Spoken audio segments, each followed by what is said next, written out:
Saviez-vous que vous n'avez pas besoin de faire des centaines de pompes par jour pour développer vos muscles? Oubliez les haltères lourds et les machines de gym. Parfois, la simplicité est la clé. Dans cette vidéo, nous allons parler de la manière dont vous pouvez ajouter stratégiquement des pompes à votre routine pour maximiser vos gains. Il est également important de comprendre la science derrière la construction musculaire. Plus important encore, nous vous partagerons exactement combien de pompes vous devez faire pour devenir plus fort et plus musclé. Plus tard, je vous donnerai des conseils pour faire des pompes correctement afin que vous en tiriez tous les bénéfices et évitiez les blessures. Qu'est-ce que l'hypertrophie musculaire? L'hypertrophie musculaire est le processus d'augmentation de la taille des cellules musculaires grâce à l'entraînement physique. Dans le contexte des pompes, cela résulte de l'abaissement et de la poussée de votre corps pendant le mouvement, ce qui provoque un stress sur les muscles et crée de minuscules micro-déchirures. Et non, les micro-déchirures ne sont pas une mauvaise chose. En fait, elles jouent un rôle important dans le processus de construction musculaire.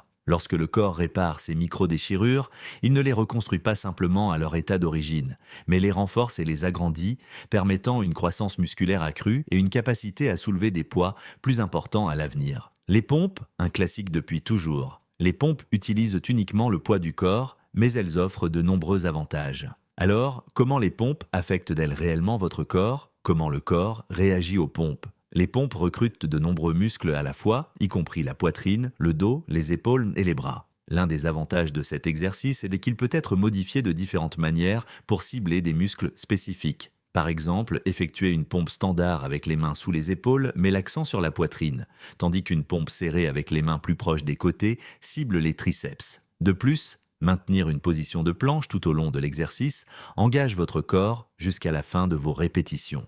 En plus de la sensation de brûlure, les pompes sont un excellent moyen de faire travailler votre cœur. Comme cet exercice engage simultanément de nombreux muscles principaux, il force votre cœur à travailler plus dur pour transporter le sang vers ses tissus, ce qui améliore votre santé cardiovasculaire. Une étude a même montré un lien entre la capacité à faire des pompes et la santé cardiaque.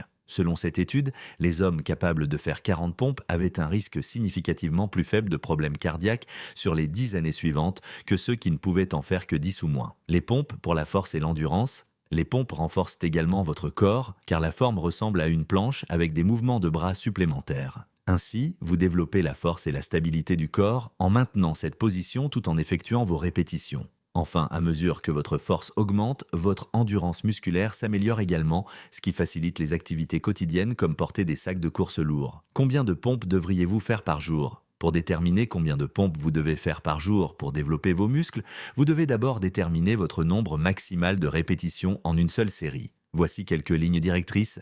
Si vous ne pouvez pas faire plus de 25 pompes d'affilée, visez 50 à 75 pompes par jour. Si vous pouvez faire entre 25 et 50 pompes, visez 50 à 150 pompes. Si vous pouvez faire plus de 50 pompes, visez 150 à 250 pompes. Divisez ces nombres en 2 à 4 séries. Ne soyez pas trop complaisant avec ces chiffres. Considérez-les comme un objectif de départ.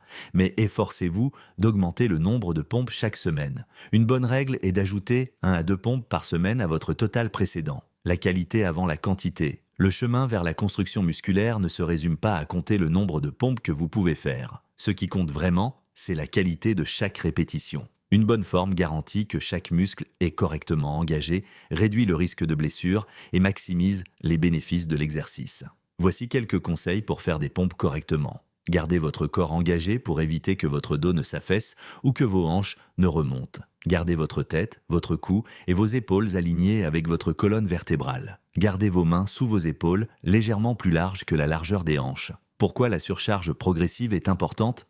La surcharge progressive est un excellent moyen de développer vos muscles. Cela signifie augmenter progressivement la résistance ou le nombre de pompes que vous faites au fil du temps. Vous pouvez également essayer différentes variations de pompes pour varier l'intensité. Voici quelques modifications de pompes à essayer. Pompes inclinées. Plus facile, elles ciblent la poitrine inférieure et les muscles du dos. Pompes en T. Ajoutez une rotation pour engager vos épaules et votre corps. Pompes en planche. Démarrez sur vos avant-bras et montez sur vos mains pour un défi supplémentaire. Pompe diamant. Ciblez vos triceps en rapprochant vos mains pour former un diamant. Pompe déclinée. Augmentez l'intensité en plaçant vos pieds nus sur une surface surélevée. Pompe pliométrique. Ajoutez un mouvement explosif pour travailler la puissance.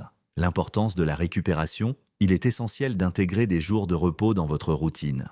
Sans repos adéquat, votre forme et votre technique en souffriront, augmentant le risque de blessure et réduisant les résultats. Les experts suggèrent de faire des pompes 2 à 4 fois par semaine en fonction de votre niveau de forme et de vos objectifs. Si vous vous sentez toujours courbaturé, avez des problèmes de sommeil ou une force réduite, c'est peut-être le signe que vous en faites trop. Prenez 48 à 72 heures de repos pour permettre à votre corps de récupérer. La qualité avant la quantité, le chemin vers la construction musculaire ne se résume pas à compter le nombre de pompes que vous pouvez faire. Ce qui compte vraiment, c'est la qualité de chaque répétition. Une bonne forme garantit que chaque muscle est correctement engagé, réduit le risque de blessure et maximise les bénéfices de l'exercice.